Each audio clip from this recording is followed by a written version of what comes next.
After 10 months' tenancy in the supremely dark room, you brought me to that tiny village on the bank of the Chitrotpula river. From that day, we were together in that house of mud-washed walls, swarming with rice-paste cheetahs, the endless summer, the weeping Saravan, the river song, the dream of stars. In a moment, all of them burnt to ashes at Puri's Swargadwar. The 22 kilograms of flesh and bone, the light crop of jute-like hair on the scalp, myriad dreams, the extinguished smile and the mischievous taunt of sons and grandsons. Why on earth you keep your eyeglasses on even when you sleep? Is it to see dreams better?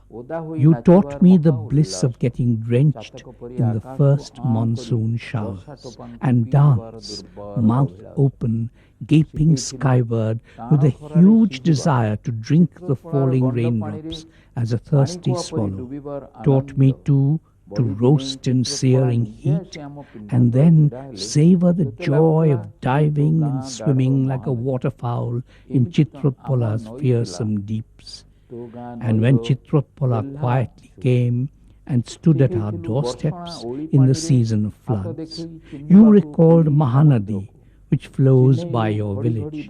You too taught how to recognize the colors of the sky changing each passing moment, to roll on a mat in our courtyard and stare at the sky to count and identify the smiling stars. You used to say, even if invisible, the Lord's house was behind the stars, with its doors, windows, streets, courtyard, backyard, everything. The sky was his very own house, and the stars were lamps lit in that house in the same way as you lit a lamp near the Tulsi Chora every evening.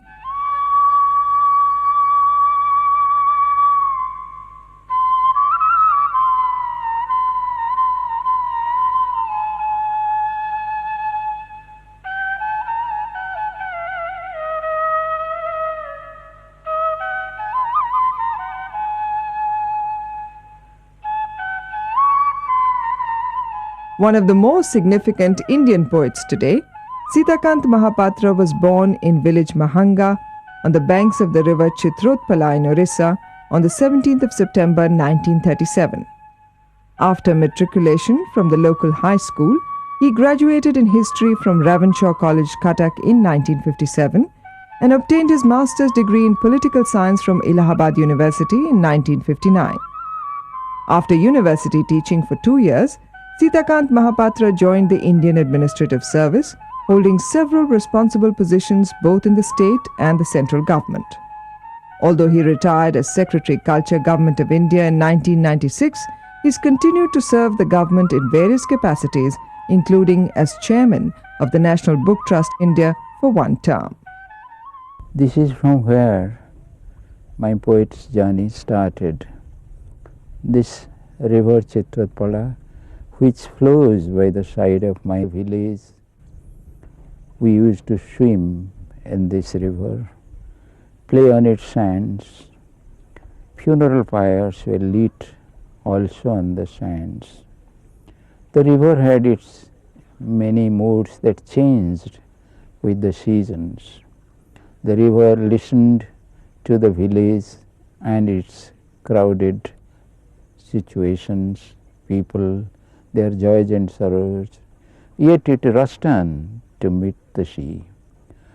From this physical and cultural landscape, my poetry took its simple idiom, the language which is as simple as the flow of the river, as simple as the flying of birds, as simple as the blossoming of trees on the riverside.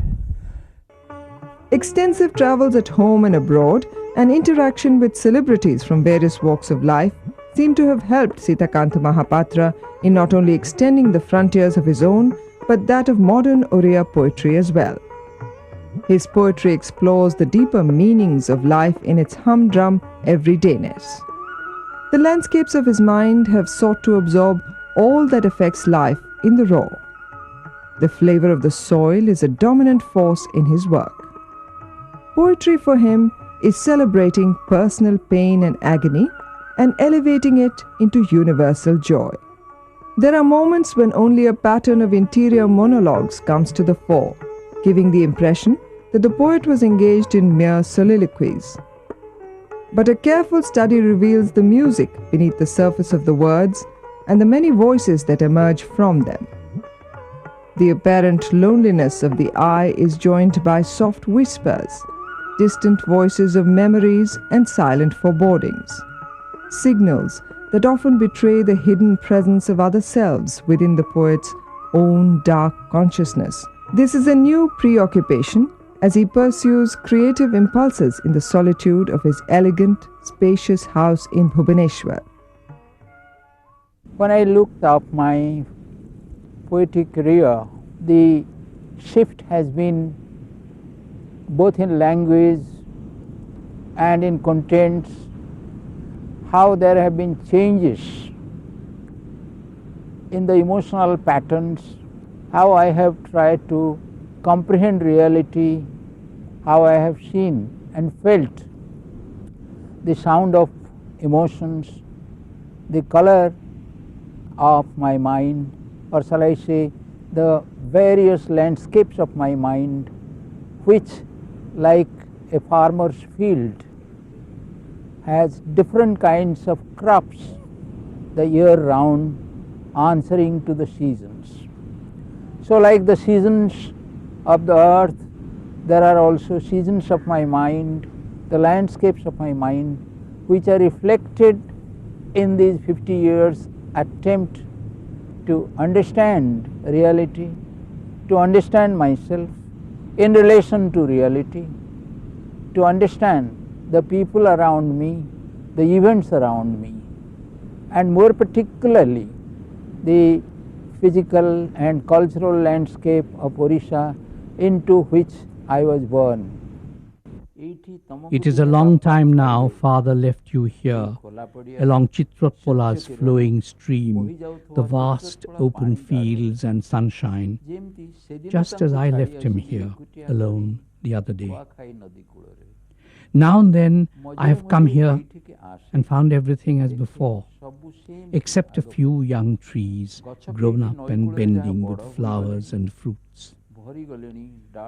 Perhaps in the beginning you did not like it here, alone.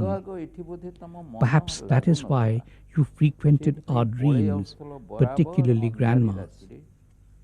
But I am sure after a while you must have got used to everything, and like me, truant from school, plucking wild berries, you too roamed the wilds of the river island. Today, after many years, I am here. Everything as before. The river, the fields, the sunshine, except a few trees now grown old. Suddenly, I hear your boisterous, heartfelt laughter and see your bearded face lurking behind them. Dear grandfather. It has been said that Sitakant Mahapatra does not write poetry. He meditates it. He is a poet who does not make any extravagant claim for poetry, maintaining that it is a part of one's own troubled destiny of a life that has been lived fully. A poet to whom the past, the memories of childhood, relationships, observed and lived reality, and the dream for the future are equally relevant. Poetry for him is also a question of sensibility.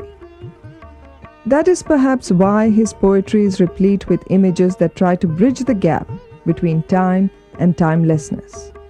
He believes in the task and the possibility of poetry to create an alternative reality, and seeks in the dung heap of human history the possibility of the small but deep-rooted joy of human existence. While reviewing an anthology of his poems in Swedish, a leading critic spoke of the three voices in Sitakant Mahapatra's poetry. ancient mythical tradition, European lyrical modernism, and Orissa's sun-drenched villages. He could have added a fourth voice, the intimate, unalienated worldview of the tribal and its oral poetry, which is anchored in the rag and bone residence of his heart. He has at his disposal all the strengths of modern poetry, but marries them to the Indian tradition and couches them in a moving, intimate, evocative language. My poems have always tried to bring out the relationship between our history and the present. I haven't overtly been a person who has sought to speak of the predicament of the common man, but that predicament has got mixed with a glorious past. In other aspects, for example, I have taken into my poem all aspects of Orissa and its sunshine, its rain, its tribals, its mountains. All this has entered unobtrusively into my poetry. One anthology of my poems is called the River of Images, Chitra Nadi. Another one, Pradakshina or Circumambulation, where the poems range all the way from my grandfather to my granddaughter. Into the Apsara's navel, silently, stars and dewdrops fall all through the night. On the steps of the temple pond, the greasy patchwork clothes of tradition and history are washed on the large shoulders of Ganesha, giver of all knowledge. Like blind whimsical gods, or like a sudden gust of wind, 2 or 4 bats fly out from its dark womb towards an uncertain tomorrow along the banks of an indifferent sky. The unending afternoon comes to an end. Somewhere the bullock cart's creaking slowly fades. It seems as though in a moment time would stop over derelict empty fields at the edge of the gathering dusk. Someone calls out someone's name in affection, full of a desperate need to possess the other. Is it in this life or in another? A smile on the water's broad and shining face becomes a gesture of sudden hope and pulls the temple's shadow and the rising moon together lovingly. The long day ends in waiting. Before leaving with a weary yawn, the beggar wishes for the arrival at the temple door of some anguished devotee. A conscientious reinterpreter of the Oriya poetic tradition, which is deeply ingrained into his consciousness, Sitakant Mahapatra has also meticulously used these profound early influences to intensify the rhythm of his more contemporary verse. The use of myth as a metaphor has come to be hailed as a major component of his poetry, which is simple in language but complex in thought. Oriya Bhagavat by Sarala Das has a lot of influence on me. From his Mahabharata, which is a remake of the Sanskrit Mahabharata, I have inherited a lot of the rhythm of language, of the very intimate use of language, just as Jagannath Das' lyricism had an impact on me. In the early phase of my poetry, I had systematically used Indian myths and archetypes and used them in a modern context. They were all the characters from Mahabharata. 3 major characters which I took. One was Yashoda, another was Kupcha, and the third, Jara, relating to Krishna's childhood, adult life, and his departure from the earthly existence for heavenly abode. These three poems have appealed so much to others. They have been translated into most European languages, into all Indian languages, have been danced by eminent dancers like Sonal Mansingh into all the in Orishi, and Pratibha Prahlad and Shobna Narayan in the duet of Bharatanatyam and Kathak, and Dr. Kanak Rile into Mohiniyattam. One of the most translated modern Indian poets, Sitakant Mahapatra's poetry is available in 11 foreign languages. There are 11 collections of his translations in English, 10 in Hindi, 4 each in Bengali, Punjabi, Urdu, Malayalam, and at least 1 each in most other Indian languages. Sitakant has very definitive views on translation and the effort that goes into transporting the thought from one language into another. I have been fairly well translated not only into all the Indian languages, but by now my poems have been published in anthologies in 11 non-Indian languages.